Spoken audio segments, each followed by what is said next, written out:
Hey, how's it going, guys? Like and subscribe to keep the dream alive. Today we're going to be making a shifter handle. So a while back, I bought a budget short throw shifter off Amazon, and honestly, it's okay. It does what it's supposed to do. It's a short throw shifter. Now, the problem is the design of the SN95 Mustang. Anyone who has one or has driven in one knows that the shifter is real far forward. I tried ordering a shifter handle. The problem is all the aftermarket shift handles are made for the OEM shifter. You can see the difference how the OEM shifter is both longer this way and taller, and I would use this handle, but the bolt holes don't line up. So I thought, hey, I'll just make my own. So what I'm gonna be using is some of this 1 3/8 stock steel. So I'm gonna cut it and weld two of them together to give it a thickness, help with the strength. And then I found this bar that already had a slight bend in it. And while I was looking at it, I was thinking, man, that is almost perfect for a shifter handle. I had already, if you can see, ground the top and the bottom to put flat spots. It has a slight bend towards the driver, just like how the OEM shifter has, which is perfect. If I compare this bar to the OEM shifter, you can see it is both taller and longer. So I'm going to take that stock steel, weld two of them together, put it down here, drill two holes through that fit my Amazon short throw shifter, and then I'm going to weld a 10 millimeter 1.5 pitch bolt on top like that. And I'm going to keep the head on here so it'll help keep the shifter boot on there so it won't slide down. The OEM shifter is a 12 millimeter 1.75 pitch. This is really hard to get shifter knobs for. I mean, you just can't find them unless you order a Mustang specific one. That's why I'm going to go with the 10 millimeter 1.5 pitch. It's more universal, easier to get shift knobs for. I guess if I ever wanted to use the OEM shift knob, I just cut it off and weld a 12 1.75 on. No problem.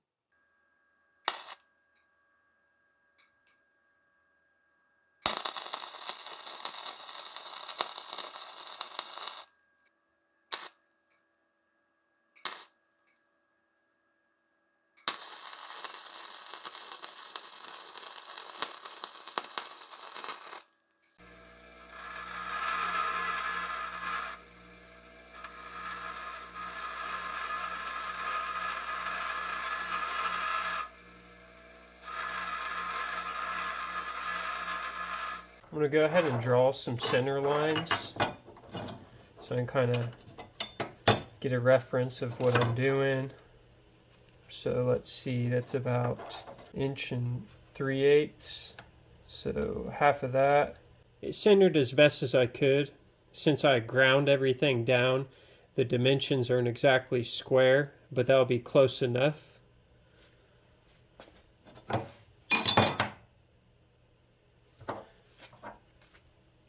I'm going to take our old shifter here, get it centered up the best we can.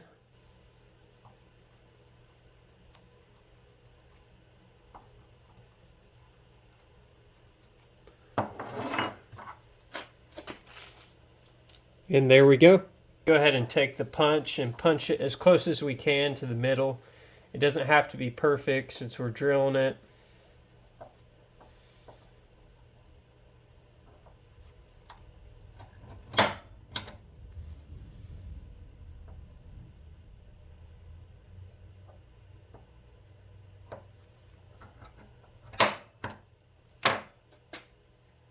That should do.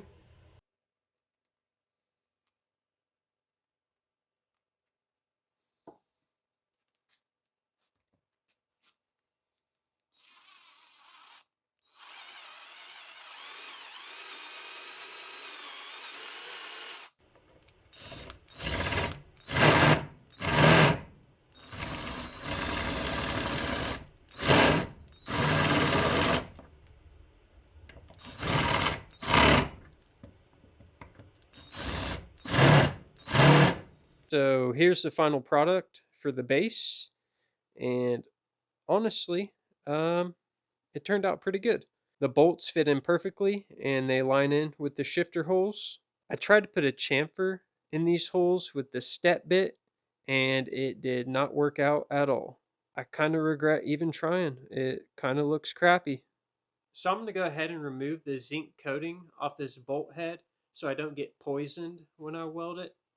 One of these discs, they work pretty good. I'll just take the coating right off.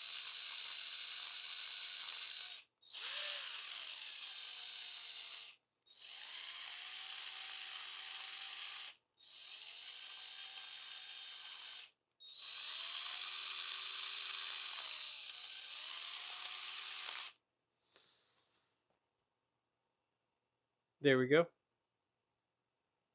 So when I weld this, I'm going to clock this handle just a little bit towards me as if I'm sitting in the driver's seat.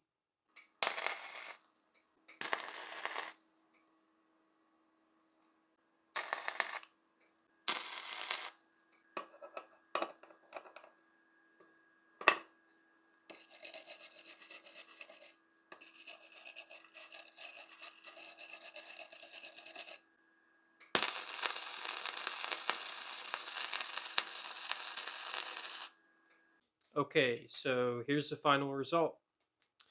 Now, I know the welds are crappy. I'm not a welder.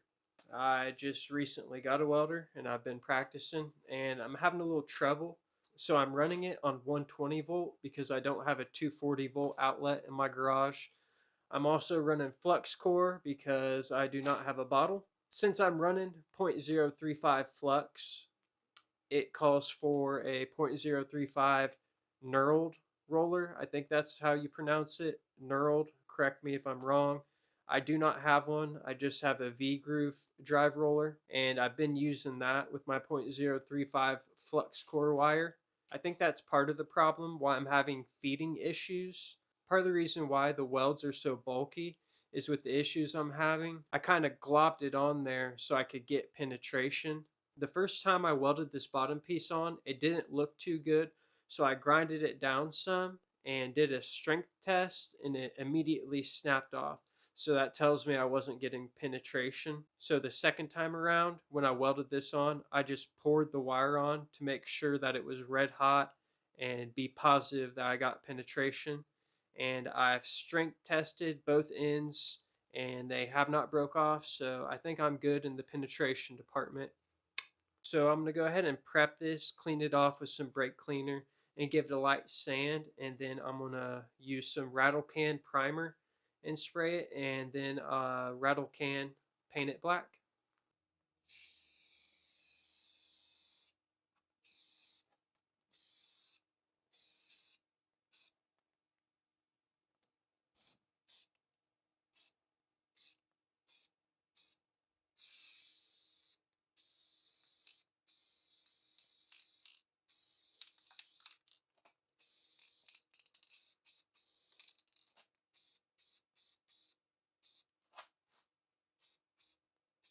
Alright, here it is installed.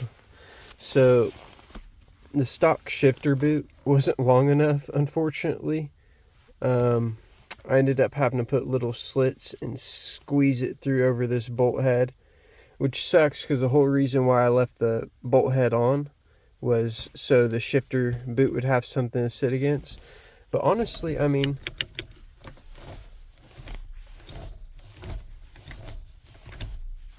it works pretty good. I mean, it feels great, honestly.